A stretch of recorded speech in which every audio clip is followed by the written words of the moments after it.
નમસ્કાર મિત્રો, શ્રી સહજાનંદ વિદ્યા સંકુલ બલદાણામાં આપ સૌનું હાર્દિક સ્વાગત છે. હવે આજે આપણે કોમર્સ મુખ્ય વિષય જે નામાના મૂળ તત્વો ભાગ 1માં સૌપ્રથમ પ્રકરણ નંબર 1 હિસાબી પદ્ધતિ અને તેના પારિભાષિક શબ્દો વિશે આપણે ચર્ચા કરવાની છે. અગાઉ આપણે જોયું કે આપણે પારિભાષિક શબ્દો જોતા હતા. મુખ્ય પારિભાષિક શબ્દો આપણે જોયા છે. મૂડી, ઉપાડ, જવાબદારીઓ, આંતરિક જવાબદારી છે, બાહ્ય જવાબદારી છે, એમાં પણ ચાલુ જવાબદારી છે, બિનચાલુ જવાબદારી છે. મિલકતો વિશે આપણે ઘણું બધું જાણ્યું કે મિલકતો હોય છે, કેટલા પ્રકારની મિલકતો હોય છે, દ્રશ્ય મિલકતો હોય છે, અદ્રશ્ય મિલકતો હોય છે. તો આ રીતે આપણે બધા પારિભાષિક શબ્દો આપણે જૂના જોયા છે. આજે હવે પારિભાષિક શબ્દમાં જ આપણે આગળ ચાલવું છે. તો આજે હવે પછીનો જે પારિભાષિક શબ્દ આવે છે એ છે આવક.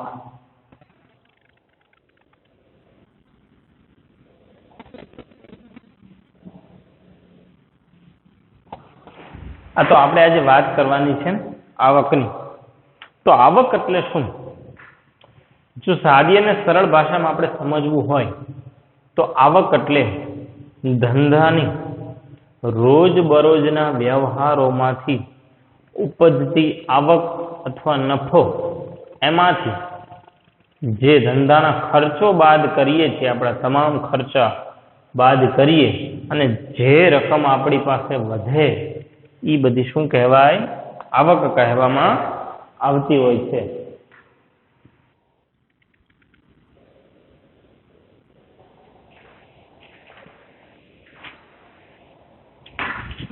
તો એ વાત છે આપણે આવકની વાત છે.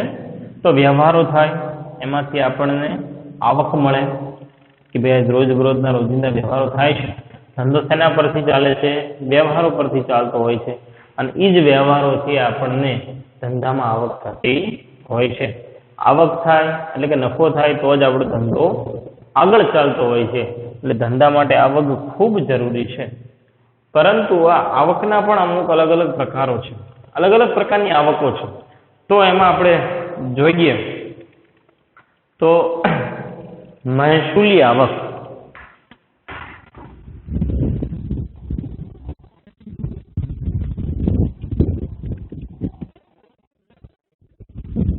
પહેલી જે છે એ છે આપણી મહેસૂલી આવક. મહેસૂલી આવક એટલે શું?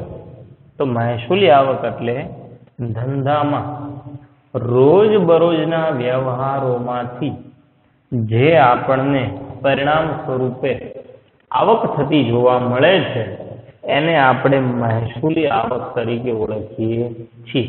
તો આ બધી મહેસૂલી આવકો છે. તો એનું ઉદાહરણ આપણે લઈએ તો રોજ ધંધામાં જે વેચાણ થતું હોય છે, આપણે માલ વેચતા હોઈએ છીએ, ગ્રાહકો આવે છે, ગ્રાહકો માલ ખરીદીને જાય છે, આપણને પૈસા આપે છે, એ જે આપણો આવક એ આપણી મુખ્ય આવક છે.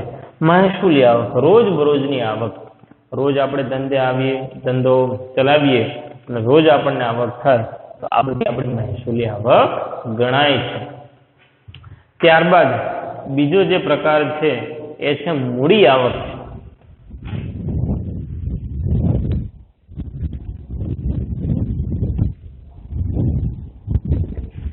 પહેલી આપણી છે મહેસૂલી આવક, બીજી છે મૂડી આવક. મૂડી આવક એટલે શું? કે જે ધંધામાં રોજબરોજ આવક થતી હોય એની વાત નથી થતી. અહીંયા ધંધામાં અમુક મિલકતો વહેંચવામાં આવે અથવા તો એવું જે ધંધો એનો વેપાર કરતો નથી એ સિવાયની વસ્તુઓ અમુક વખત વહેંચવામાં આવતી હોય છે, જે રોજબરોજ વહેંચવામાં આવતી નથી. અમુક લાંબા ગાળાના સમયે જ મિલકતો વહેંચવામાં આવે છે અને એ જે મિલકતો વહેંચવામાં આવે અને એના ઉપરથી જે આપણને આવક ઊભી થાય છે એ આપણી મૂડી આવક કહેવામાં આવે છે. મૂડી આવક એ રોજબરોજની આવક હોતી નથી. એ ધંધામાં અમુક વર્ષોમાં એક જ વખત થાય છે. 10-20 વર્ષે આપણે આપણી મિલકત વેચીએ. ધારો કે કોઈ યંત્ર છે એ આપણે ધંધામાં ખરીદ્યું, 10 વર્ષ 20 વર્ષ યંત્ર આપણે ચાલ્યું, પરંતુ હવે નવી ટેકનોલોજી આવે છે. નવી ટેકનોલોજી આવવાથી હવે આપણે નવા યંત્ર લેવું પડશે તો એ જૂનું યંત્ર 20-25 વર્ષે આપણે વેચ્યું, 20-25 વર્ષે એક જ વખત, તો એ જે આવક યંત્ર વેચવાથી થઈ એ આપણી મૂડી આવક ગણવામાં આવે છે.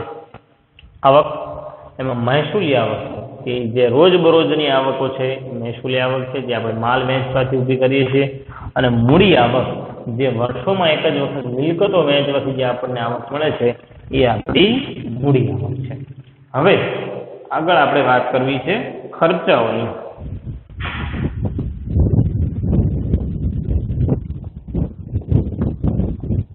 ખર્ચાઓ એટલે શું? તો જે રીતે આપણને ધંધામાં આવક થાય છે એ રીતે ખર્ચા પણ આપણે કરવા પડતા હોય છે. ખર્ચા એટલે રોજબરોજના ધંધામાં વ્યવહારો ચલાવવા માટે જે આપણે રકમ ખર્ચ કરવી પડતી હોય છે. આવકો તો થાય જ છે, પણ એની સાથે સાથે અમુક આપણે નાના મોટા ખર્ચાઓ પણ કરવા પડતા હોય છે. તો આ બધા ખર્ચાઓનો સમૂહ છે.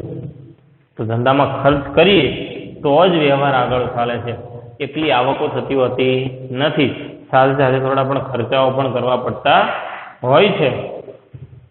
ધારો કે આપણે કોઈ મકાન છે ભાડે લીધું છે, આજે આપણી પાસે એટલી બધી મૂડીની સગવડ નથી કે જાતે જમીન અને મકાન લઈએ, તો એ સમયે આપણે કોઈ મકાન ભાડે રાખીએ છીએ. તો આવા જે મકાન ભાડે રાખવામાં આવે છે એનું દર મહિને દર વર્ષે આપણે ભાડું આપવું પડે છે. તો એ આપણી માટે ખર્ચો છે.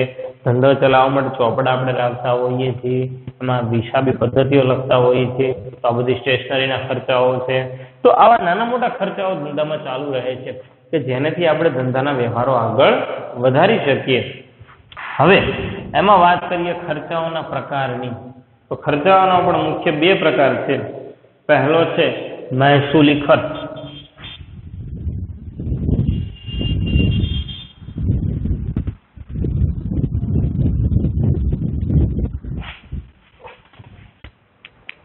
તો આ મહેસૂલી ખર્ચ શું છે?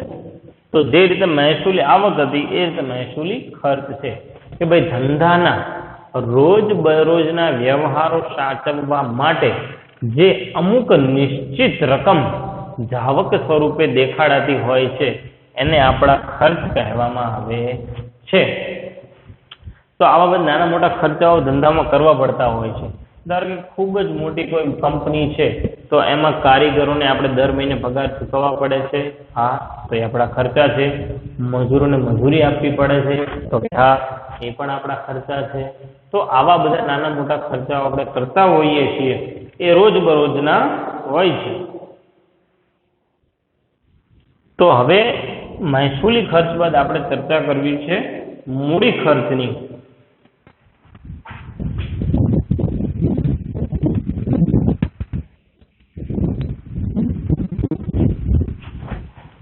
તો મૂડી ખર્ચ એટલે શું? કે ધંધામાં રોજબરોજની જાવકોની વાત નથી, પરંતુ અમુક વર્ષોમાં એક બે વખત જ જે આપણે ખરીદી કરતા હોઈએ છીએ, મિલકતની ખરીદી એનું શ્રેષ્ઠ ઉદાહરણ છે. તો એ પ્રમાણે આપણે મોટી મોટી ખરીદી કરતા હોઈએ છીએ ધંધાના ઉપયોગ માટે. તો એ બધા આપણા મૂડી ખર્ચાઓ કહેવામાં આવે છે. આ બધા ખર્ચાઓ રોજબરોજ કરવાના હોતા નથી, પણ ધંધાની હયાતીમાં એક કે બે વખત જ કરવાના હોય છે. એવા બધા ખર્ચોને આપણે મૂડી ખર્ચ તરીકે ઓળખીએ. જેમ કે ધંધા માટે લીધેલી જમીન. જે આપણે ધંધો જે જગ્યાએ ઊભો કરવાનો છે એની માટે આપણે જમીન લીધી છે. તો જમીન ધંધાની હયાતીમાં ફક્ત એક જ વખત લેવાની હોય છે. એની પર મકાન જે આપણે બનાવીએ એ પણ આપણે એક જ વખત બનાવવાનું રહે છે. એની અંદર યંત્રો, તો હમણાં આપણે વાત કરીએ એમ યંત્ર પણ 20-25 વર્ષે એકાદું યંત્ર આપણે લાવવાનું હોય છે. તો આ જે બધા મોટા મોટા ખર્ચાઓ છે એને મૂડી ખર્ચ તરીકે આપણે ઓળખીએ છીએ. તો આપણે વાત થઈ પારિભાષિક શબ્દોમાં આજ બે સંયુક્ત શબ્દો છે, આવક અને ખર્ચા. આવકમાં પણ બે પ્રકાર છે, મહેસૂલી આવક, મૂડી આવક, અને ખર્ચામાં પણ એ જ પ્રકારે બે પ્રકાર છે, મહેસૂલી ખર્ચ અને મૂડી ખર્ચ. હવે આપણે આગળ વધીએ તો પછીનો શબ્દ આવે છે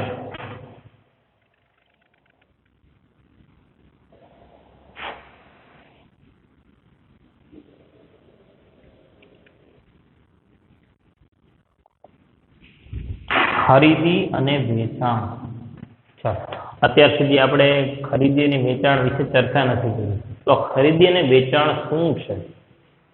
તો બધું આવકો ખર્ચાઓ બધા થાય છે, ધીમે ધીમે ધંધાના વ્યવહારો ચાલે છે. પણ ધંધાના વ્યવહારો ચાલે છે શેના ઉપર? તો એ ચાલે છે ખરીદી અને વેચાણ ઉપર. સરસ મજાનો આ સ્ટેશનરીનો ખૂબ જ મોટો ધંધો છે. તો મહિને 2 મહિને એમાં કંઈક ને કંઈક આપણે ખરીદી કરતા હોઈએ છીએ, એનું વેચાણ કરતા હોઈએ છીએ. તો હવે આપણે એમાં જોઈએ કે વેપારી જે ચીજ વસ્તુઓનો ઉપયોગ રોજિંદા વ્યવહારમાં ખરીદી તરીકે અથવા વેચાણ તરીકે જે કરતો હોય છે, જે માલનો ઉપયોગ, જે વસ્તુનો ઉપયોગ ખરીદી વેચાણ માટે કરતો હોય છે, એને ખરીદ વેચાણ કહેવામાં આવે છે. એને આપણે થોડું અલગ અલગ સમજીએ. તો સૌથી પહેલા આપણે ખરીદીની વાત કરીએ. તો ધારો કે હું આજ મારા સ્ટેશનરીનો ધંધો છે, કોઈ નાના એવા ગામમાં આપણે સ્ટેશનરીનો ધંધો કરેલો છે. હવે આપણે અમુક સમય એનો માલ સ્ટોક જે છે એ મારી પાસે ધીમે ધીમે ખૂટે, તો મારે ખરીદી કરવી પડે કે ન કરવી પડે? તો પછી મારે મોટા કોઈ વિક્રેતા હોય, મોટી એજન્સીઓ, મોટી કંપનીઓ હોય, ત્યાંથી મારે સ્ટેશનરી ખરીદી લાવવાની હોય છે. 1 થી 12 ધોરણની ટેક્સ્ટ બુક છે અને સ્કૂલને લગતા ઘણા બધા જે માલ સ્ટોક હોય મારે લાવવાના હોય છે, તેની હું ખરીદી કરું છું. તો એ મારી માટે જે માલ છે એ ખરીદી કરીને કહેવાય. હવે એ માલ હું ખરીદીને લાવું છું, ધંધામાં રાખું છું અને પછી સ્કૂલોમાં એનું વેચાણ કરું છું. તો એ જ માલ સ્ટોક જે મારા ધંધામાં રોજ નિયમિત રીતે વેચાતો હોય એને મારું વેચાણ કહેવામાં આવે છે. ધંધાનો માલિક જે પણ ધંધો કરતો હોય, જે માલનો ધંધો કરતો હોય, એની માટે એ માલ ખરીદી અને વેચાણની પ્રક્રિયા સતત ચાલુ રહેશે. કારણ કે જે રીતે સતત પ્રક્રિયા ખરીદી અને વેચાણની ચાલુ રહે તો જ આપણો ધંધો આગળ વધે છે. એમાં નાના મોટા ખર્ચાઓ આવે છે અને પછી આપણી આવકો શરૂ થાય છે. તો આ વાત છે ખરીદ અને વેચાણની, કે જે આખી એક પ્રક્રિયા છે જેનાથી આપણો ધંધો નિરંતર આગળ વધતો રહે.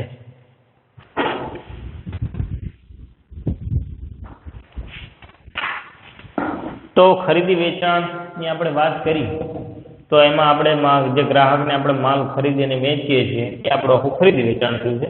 હવે આગળ વાત કરવાની આપણે નફા નુકસાનની.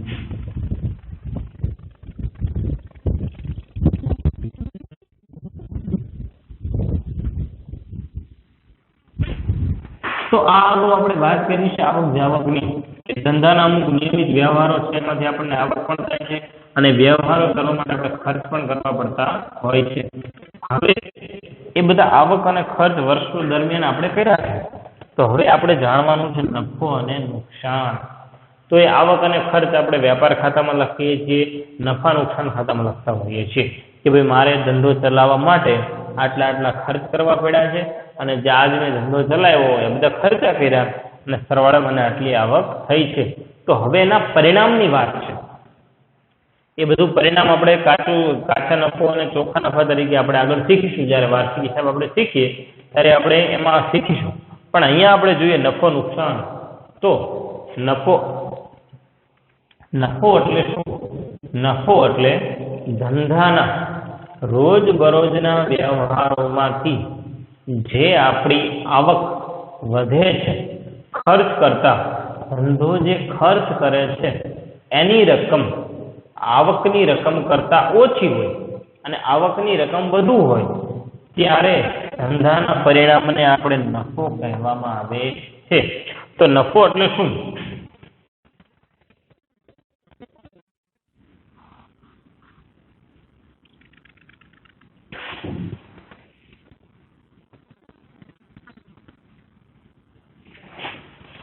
ચોખ્ખી જ વાત, નફો એટલે આવક વધુ થાય અને ખર્ચ ઓછા હોય ત્યારે જે આપણે રકમ વધે છે એ આપણો નફો છે. સીધી અને સરળ વાત છે કે આપણી આજે આવક વધુ છે અને ખર્ચા આપણા ઓછા છે, તો આપણને જે રકમ વધે એ આપણો શું કહેવાય? ધંધાનો નફો કહેવાય. તો એવી જ રીતે નફા સાથે નુકસાન પણ છે. ઘણી વખત એવું બને છે કે વેપારી પોતાના ધંધા માટે ઘણા બધા ખર્ચા કરતો હોય છે પણ એને યોગ્ય સમયે એનું વળતર મળતું નથી હોતું. તો એવા સમયે આવું પણ બને છે કે એને નુકસાન જાય. તો નુકસાન એટલે શું? કે જ્યારે ધંધાના રોજબરોજના વ્યવહારમાં ધંધામાં થયેલા ખર્ચાઓની રકમ વધે અને આવકો ઓછી થતી જણાય ત્યારે જે આપણને પરિણામ મળે છે એ પરિણામને આપણે નુકસાન કહેવામાં આવે છે. એ નુકસાન એટલે શું?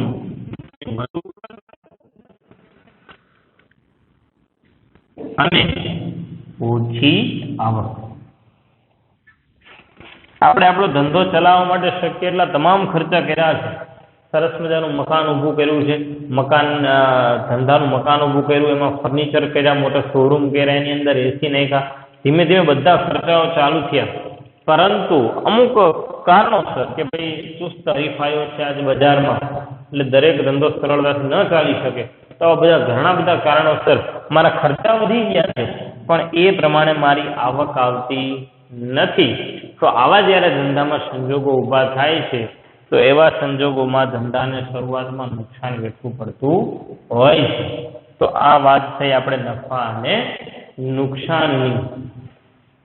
હવે આજે આગળ આપણે વાત કરવી છે એ છે માલ સ્ટોક.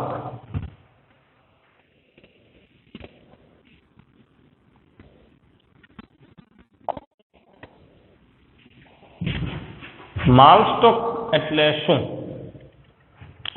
માલ સ્ટોક એટલે વેપારી દ્વારા વેપાર કરવાના હેતુસર જે માલ ખરીદવામાં આવે છે અને જે દુકાનમાં પડેલી વસ્તુ છે એને આપણે માલનો સ્ટોક કહીએ છીએ. કે ભાઈ દુકાન છે આજે મારી સરસ મજાની રમકડાની દુકાન, તો રમકડાની દુકાનમાં મોટા મોટા કાઉન્ટર છે, તો શું મારો માલ સ્ટોક કહેવાય? ના, એ મારો માલ સ્ટોક કહેવાતો હોતો નથી. મોટા મોટા ફર્નિચર મેં રાસ રસીલા ઊભા કર્યા છે, એમાં સરસ મજાના રમકડા ગોઠવા છે, તો એ બધા ફર્નિચર મારો માલ સ્ટોક છે? ના, એ મારો માલ સ્ટોક નથી.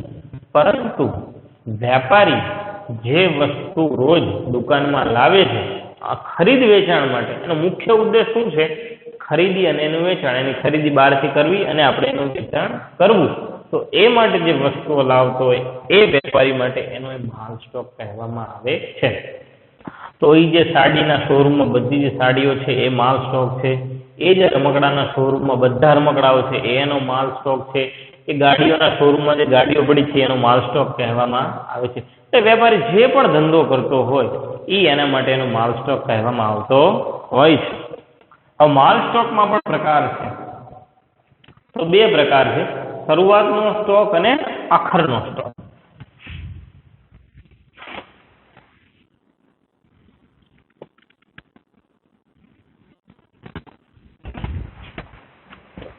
શરૂઆતનો સ્ટોક. હવે આપણે જૂની રૂઢિગત પ્રમાણે ક્યારથી શરૂ થાય છે અને ક્યારે પૂરું થાય છે એ આપણે જો જોવું હોય તો આપણું વર્ષ નામા, આજે આપણું નામું છે એ એમ કહે છે કે આપણું જે વર્ષ છે 1/4/2020 થી 31/3/2021 આને એક વર્ષ કહેવાય. નામા મુજબ આપણે આને એક વર્ષ કહેવાય. અથવા તો એક આ પણ પદ્ધતિ છે જે વિદેશમાં ખૂબ પ્રચલિત છે, એ છે 1/1/2020 થી 31/12/2020. આ પદ્ધતિ વિદેશોમાં ખૂબ અત્યારે ચલણમાં છે કે ભાઈ જે આપણે નામું લખતા હોઈએ છીએ એ આ પદ્ધતિ લખે છે કે 2020ની શરૂઆત 1 તારીખે થઈ તો 1/1/2020 થી એનો છેલ્લો દિવસ થી 31/12/2020 ગણાય છે. પરંતુ ભારતમાં અત્યારે જે પ્રમાણે નામા લખાય છે, જે મોટી મોટી કંપનીઓ કરે છે એ છે 1/4 એટલે 1 એપ્રિલ 2020 થી 31/3/2021 એટલે માર્ચ મહિનો જે છે એ છેલ્લો દિવસ ગણાય છે.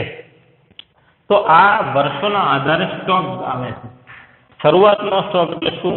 શરૂઆતનો સ્ટોક એટલે કે ધંધામાં આપણે 1 તારીખે જે આપણે ધંધો શરૂ કર્યો 1 તારીખે આપણે આવ્યા અને જે ધંધામાં બધો સ્ટોક પડેલો છે એને આપણે શરૂઆતનો સ્ટોક કહેવામાં આવે છે. અને આપણે અહીંયા લોકલ લેવલે વર્ષની શરૂઆત અને જો અંત જોઈએ તો ઘણા વેપારી શું કરે છે, દિવાળીના દિવસે ચોપડા પૂજન દિવાળી પર ચોપડા પૂજન કરતા હોય છે, એ વર્ષનો છેલ્લો દિવસ છે. અને નૂતન વર્ષ જે કારતક મહિનો છે એ આપણું નવું વર્ષ ગણાય છે. તો ઘણા નાના નાના વેપારીઓ એ પ્રમાણે પણ કરતા હોય છે કે દિવાળી જે આસો મહિનામાં આવે એ વર્ષનો છેલ્લો દિવસ અને નૂતન વર્ષ જે કારતક મહિનામાં શરૂ થાય એનો પહેલો દિવસ. એટલે આપણે સમજીએ કે જ્યાં જે પહેલી તારીખ જે પહેલો દિવસ છે એ દિવસે ધંધામાં જે સ્ટોક પડ્યો છે એને આપણે શરૂઆતના સ્ટોક તરીકે ઓળખીએ છીએ. તો હવે શરૂઆતનો સ્ટોક આવે તો એની સાથે બીજો કયો સ્ટોક આવે વિદ્યાર્થીઓ? તો એની સાથે બીજો આવશે આખર સ્ટોક.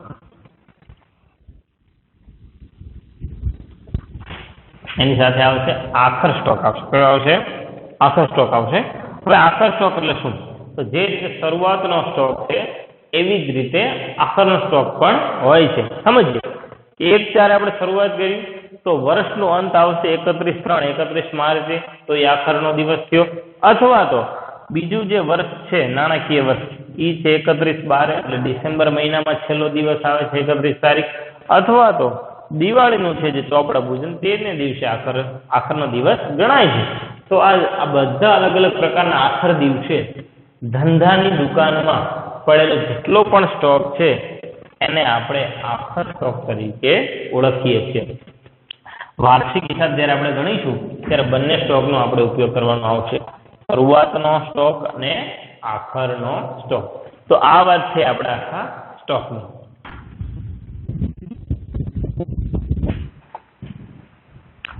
સ્ટોકની ચર્ચા કર્યા બાદ હવે આપણે બહુ જ અગત્યની ચર્ચા કરવાની છે અને એ બે જે શબ્દો છે એમાં પહેલો શબ્દ છે દેવાદાર, જેનું બીજું નામ છે લેણું, હજી એનું એક નામ છે ગ્રાહકો. હવે આપણે ચર્ચા કરવાની છે. અગાઉ ઘણી વખત આ શબ્દ આવ્યો કે સાહેબ દેવાદારી પ્રશ્ન થતો હતો, તો આજે આપણે ચર્ચા કરવાની છે કે દેવાદાર એટલે શું. તો હવે આપણે ધંધાના વ્યવહારોની જે શરૂઆતથી જે આપણે વાત કરીએ કે આજે આપણે સરસ મજાનો ધંધો લઈને બેઠા છે વેપારી, ઘણા બધા ગ્રાહકો આવે છે. એ ગ્રાહકોમાંથી વેપારી જ્યારે અમુક ગ્રાહકોને રોકડેથી માલનું વેચાણ કરતો નથી, પરંતુ ગ્રાહકની પોતાની ઈચ્છા અનુસાર અને તેની રૂપિયાની વ્યવસ્થા અનુસાર ગ્રાહક જ્યારે વિનંતી કરે છે કે મને અત્યારે તમે ઉધાર માલ આપો અને પૈસા હું પછી ચૂકવી દઈશ, તો આવા સંજોગોમાં આપણો વેપારી, આપણો ધંધો જે ગ્રાહકને ઉધાર માલનું વેચાણ કરે છે ત્યારે વેપારી અને ગ્રાહક વચ્ચે દેવાદાર અને લેણદારનો સંબંધ ઊભો થાય છે, જેમાં આપણો ગ્રાહક છે એ દેવાદાર બને છે અને આપણે વેપારી, ધંધાના માલિક એની પાસેથી ભવિષ્યમાં લેણી રકમ નીકળે છે. ખૂબ જ અગત્યના આ બે શબ્દો છે વિદ્યાર્થીઓ. ખૂબ સરળ અને સારી ભાષામાં હું સમજાવવાનો પ્રયત્ન કરું છું. તમે સમજજો કે આજે કોઈ વ્યક્તિ આપણા ધંધે આવે છે અને એમ કહે છે કે ભાઈ મારે તમારી પાસેથી 1 લાખ રૂપિયાનો માલ લઈ જવા છે, બરોબર છે. ધારો કે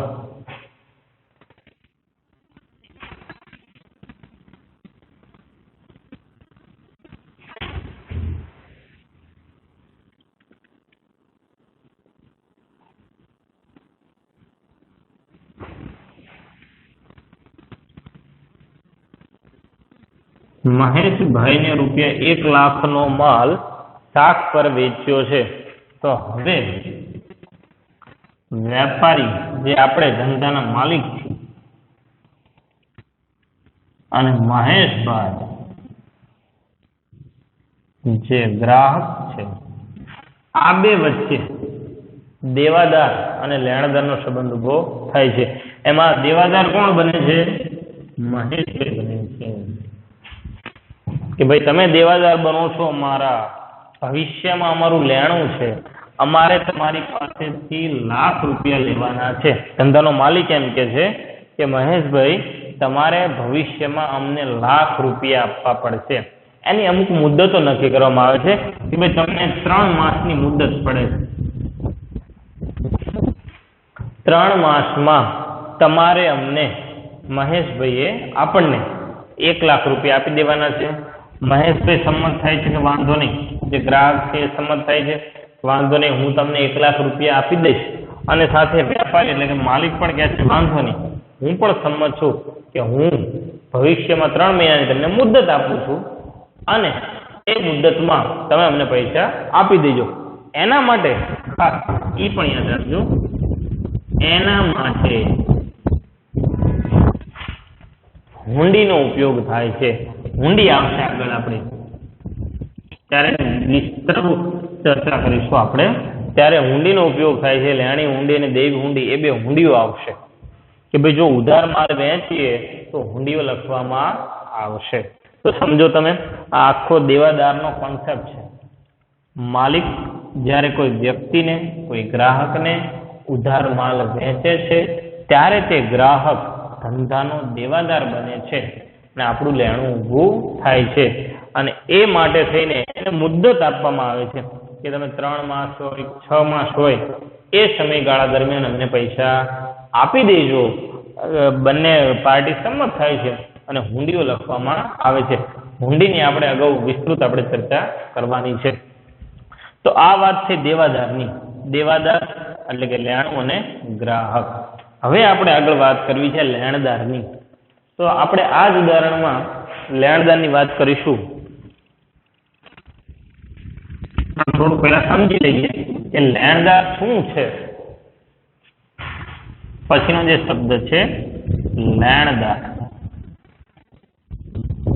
એટલે કે દેવું અને વેપારી. આ એના શબ્દો છે. કોઈ એમ કહે કે ભાઈ લેણદારના સમાનાર્થી શબ્દો આપણે ગુજરાતીમાં કેમ આપણે ભણીએ છીએ સમાનાર્થી શબ્દો, તો એવી જ રીતે લેણદારના આ બે શબ્દ પણ છે. એટલે ઘણી વખત દાખલામાં આપણને લેણદાર શબ્દ ના આપે પરંતુ દેવું અથવા વેપારી શબ્દ આવે તો એ આપણે લેણદાર જ ગણવાનો છે. તો હવે લેણદાર એટલે શું? તો હવે આપણે સમજીએ કે આ જે આપણે માલિક છે, ધંધો જે આપણે માલિક છે, જેવી રીતે આપણે ઉધાર માલનું વેચાણ કર્યું એવી રીતે આપણે પણ ક્યાંકથી ઉધાર ખરીદી કરીએ છીએ. તો જ્યારે ધંધાનો માલિક કોઈ મોટા વેપારી પાસેથી ઉધાર માલની ખરીદી કરે છે ત્યારે આપણી ઉપર એ દેવું આવે છે. શું આવે છે? દેવું આવે છે. અને સામેનો વ્યક્તિ આપણો લેણદાર બને છે કે ભવિષ્યમાં આપણે એમને અમુક મુદ્દત પછી પૈસા ચૂકવવાના હોય છે. તો આ સંબંધ બને છે લેણદારનો. હવે એનું એક નાનકડું સરસ મજાનું આપણે ઉદાહરણ લઈ લઈએ.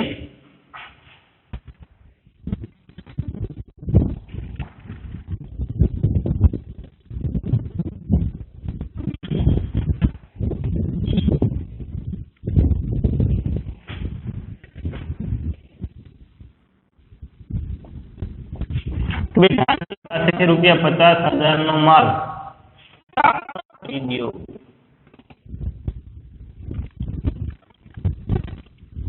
હવે આપણે શાક પર ખરીદ્યો છે. હવે આપણે કોઈ મોટા વેપારી છે જાનકીબેન, એમની પાસે જઈએ છીએ ને રૂપિયા 50,000 નો માલ ખરીદીએ છીએ, પરંતુ કઈ રીતે? શાક પર ખરીદીએ છીએ એટલે કે ઉધાર ખરીદી આપણે કરીએ છીએ. અને આપણે એમને વિનંતી કરીએ છીએ કે ભાઈ અત્યારે અમારી પાસે પૈસા છે નહીં, ભવિષ્યમાં અમે પૈસા આપીશું. એટલે હમણાં પ્રમાણે છે કે ભાઈ અમને 3 માસની મુદ્દત આપો. આપણે માલિક સામેના મોટા વેપારીને આપણે વિનંતી કરીએ છીએ કે અમને 3 માસની મુદ્દત આપો, અમે 3 મહિનામાં તમને પૈસા ચૂકવી દેશું. તો હવે આ જગ્યાએ શું સંબંધ બને છે એ આપણે જોઈએ. ધંધાનો જે માલિક છે અને સામે છે જાનકી. તો માલિક ઉપર દેવું પડે છે. શું પડે છે? દેવું. અને જાનકી છે એ લેણદાર બને છે અને માલિક ઉપર દેવું ચડે છે. દેવું છે ને કે ભવિષ્યમાં આપણી ઉપર દેવું છે. આપણે 3 માસ પછી જાનકીબેનને રૂપિયા 50,000 આપવાના છે. વેપારી છે જાનકીબેન, મોટા વેપારી છે. જો બંને સમાનાર્થી શબ્દનો ઉપયોગ આવી ગયો છે.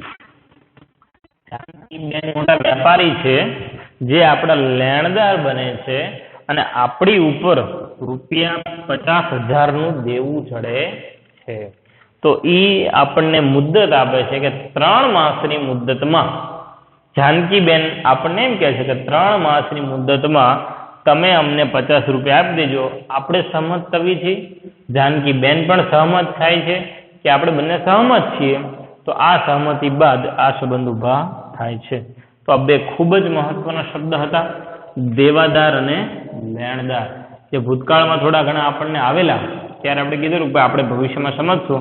તો આજે આપણે એની વિસ્તૃત ચર્ચા કરી છે, દેવાદાર અને લેણદાર.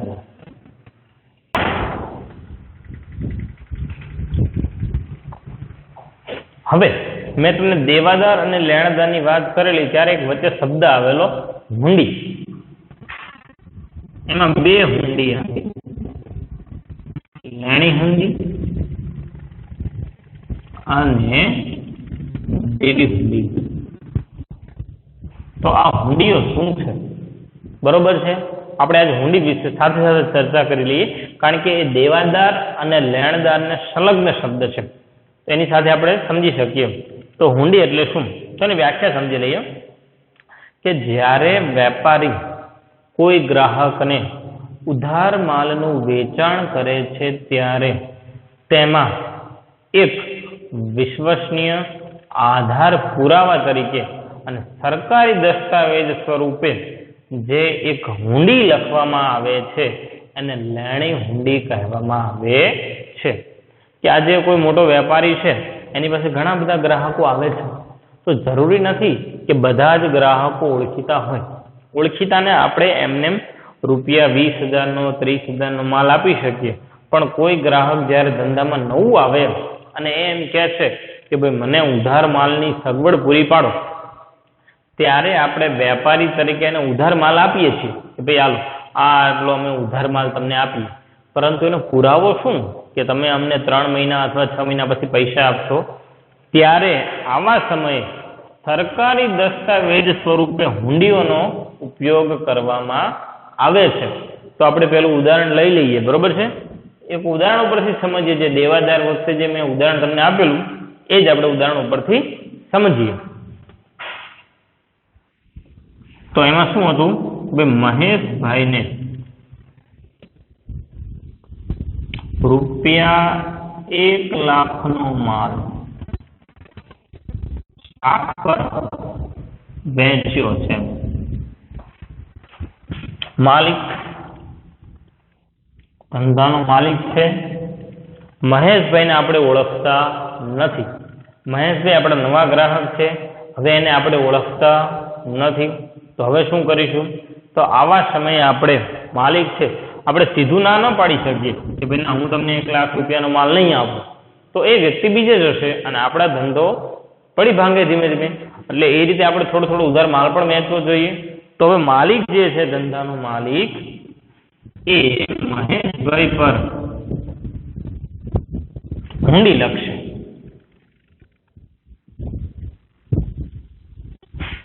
મહેશભાઈ પર શું લખશે, હુંડી લખશે કે ભાઈ હું, એમાં હુંડીમાં શું હોય છે તમે સમજો કે હું માલિક તરીકે કોઈ પણ નામ હોય, ધારો કે હું ગણેશભાઈ અહીંયા મહેશભાઈને ₹1,00,000 માલ વેચું છું, જે તેઓ 3 મહિના બાદ પૈસા દેના આપવા માટે બંધાયેલા છે. નીચે પછી માલિકની સહી આવશે, માલિક સહી કરશે અને આ હુંડી જે આવી બધી લખેલી વિગતો છે, પછી એમાં અલગ અલગ માલની વિગતો પણ લખેલી હોય છે કે ભાઈ આટલા આટલા ઘઉં, ચોખા, કરિયાણું જે પણ લીધું છે એની વિગતો છે, એની પૈસા, એની કિંમત બધું લખે છે અંદર, અને નીચે માલિક સહી કરી નાખે છે. હવે આ એક દસ્તાવેજ છે, એ દસ્તાવેજ માલિક મહેશભાઈને આપે છે કે મહેશભાઈ આ દસ્તાવેજ છે. પછી મહેશભાઈ વાંચે છે કે ભાઈ આ દસ્તાવેજ છે, એમાં શું કહેવામાં આવે છે કે ભાઈ દસ્તાવેજમાં એમ કીધું છે કે મેં, એટલે કે હું મહેશભાઈ આપની ગણેશભાઈ પાસે માલિક પાસેથી ₹1,00,000 માલ લઉં છું, જે સાચું છે, જે સાચું છે, અને 3 માસ બાદ 3 મહિનાની આપણને મુદત પડે છે કે 3 મહિના પછી હું એમને પૈસા દેવા બંધાયેલો છું. મહેશભાઈ જ્યારે આ દસ્તાવેજ વાંચે છે ત્યારે એ દસ્તાવેજ અહીંયા એમની માટે હુંડી બને છે. જ્યારે માલિક પાસેથી એક જ હુંડી છે, જો લેણી હુંડી અને દેવી હુંડી શબ્દ બે છે, બાકી દસ્તાવેજ એક જ છે. એ દસ્તાવેજ જ્યારે માલિક લખે છે, માલિક પાસે છે, ત્યારે લેણી હુંડી કહેવાય છે. અને ઈ લખેલો દસ્તાવેજ ગ્રાહકને સહી કરાવવા માટે આપવામાં આવે છે. ભાઈ તમે આમાં સહી કરો કે તમે બંધાયેલા છો. જો એમ કે હું પૈસા ન આપી શકું તો મારી ઉપર કાનૂની કાર્યવાહી પણ થઈ શકે એમ સ્વરૂપે લઈ લીધું છે એમની પાસેથી, મહેશભાઈ પાસેથી. એટલે આ દસ્તાવેજ જ્યારે મહેશભાઈ પાસે પહોંચે છે ત્યારે મહેશભાઈ માટે એ દેવી હુંડી બને છે. પક્ષકાર બે અલગ અલગ છે પણ ફક્ત દસ્તાવેજ એક જ છે. માલિક જ્યારે માલિક પાસે આવે ત્યારે એ લેણી હુંડી બને છે અને એ જ દસ્તાવેજ જ્યારે મહેશભાઈ પાસે ગ્રાહક પાસે આવે ત્યારે તે દેવી હુંડી બને છે. હવે આગળ શું થશે? મહેશભાઈ આખો દસ્તાવેજ વાંચશે, હા સહમત થશે કે હું સહમત છું કે હું તમને 3 મહિના પછી 1 લાખ રૂપિયા હું તમને આપી દેવાનો છું. સહમતિ પૂરી થઈ ગઈ છે. હવે એ સહમતિ પૂરી થઈ ગયા બાદ શું થશે? એ દસ્તાવેજ ફરી પાછો માલિકને પરત કરવાનો છે. તરત જ સહી કરીને તરત જ એ દસ્તાવેજ પરત કરવાનો છે. એટલે ફરી પાછો એ દસ્તાવેજ માલિક પાસે લેણી હુંડી બનીને આવી જશે. સમગ્ર પ્રોસેસ છે, એક આખી પ્રોસેસ છે, સમજજો એમ. તો આ વાત થઈ છે લેણી હુંડી અને દેવી હુંડી. તો આ સંબંધો ક્યારે ઊભા થાય છે? કે જ્યારે ધંધામાં દેવાદાર અને લેણદારનો સંબંધ ઊભો થાય છે. તો ધંધામાં લેણદાર અને દેવાદારનો ક્યારે સંબંધ ઊભો થાય છે? કે જ્યારે માલિક કોઈ ગ્રાહકને ઉધાર માલ વહેંચે છે ત્યારે આ સંબંધની શરૂઆત થાય છે. ત્યારબાદ દેવાદાર અને લેણદારનો સંબંધ ઊભો થાય છે અને એ જ સંબંધમાંથી લેણી હુંડી અને દેવી હુંડીનો સંબંધ ઊભો થાય છે. ત્યારબાદ કેવું બને છે? 3 માસ પછી મહેશભાઈ આવે છે અને મહેશભાઈ કહે છે કે ભાઈ આપણને કે લ્યો આ 1 લાખ રૂપિયા જે હું તમારી પાસેથી માલ લઈ ગયો તો હું આ 1 લાખ રૂપિયા તમને પાછા આપું છું. બરોબર છે? આપણે જોઈએ છીએ કે ભાઈ હા આપણને લાખ રૂપિયા મળી ગયા. પછી આ જે દસ્તાવેજ લેણી હુંડી આપણી પાસે પડી છે એ આપણે મહેશભાઈને આપી દેવાની છે. લો અમે જે હુંડી લખી હતી એ હવે તમને પરત કરીએ. એ દેવી હુંડી મહેશભાઈ શું કરશે? એનો નાશ કરશે. એનો નાશ કરી નાખવાનો છે કે ભાઈ હવે આપણે આ હુંડી જોતી નથી. આ હુંડીનો નિકાલ, આ હુંડીને આપણે ફાડી નાખવું અને આનો યોગ્ય નિકાલ કરી નાખવાનો રહેશે. તો જે આખી આ પ્રોસેસ છે દેવાદાર, લેણદાર અને એમાંથી ઉદ્ભવે છે લેણી હુંડી અને દેવી હુંડી. આ સમગ્ર આખો કોન્સેપ્ટ છે જે આપણે અહીંયા સમજ્યા છીએ.